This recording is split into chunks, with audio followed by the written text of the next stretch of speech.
बाळा, जीवनात काही गोष्टी गमावल्या नाहीत तर माणूस मजबूत होत नाही. तू जेवढं गमावलं आहेस त्यापेक्षा जास्त तुला मिळणार आहे. आज तुला वाटत असेल की सगळं तुझ्या विरुद्ध चाललंय,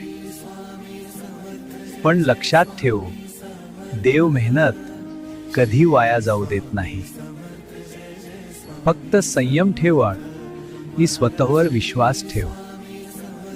वेळ येईल जेव्हा तुझे दिवस बदलतील आणि लोकांना कळेल तू इतकं शांत का होतोस. लक्षात ठेव, तू एकटा नाहीस, मी तुझ्या पाठीशी आहे.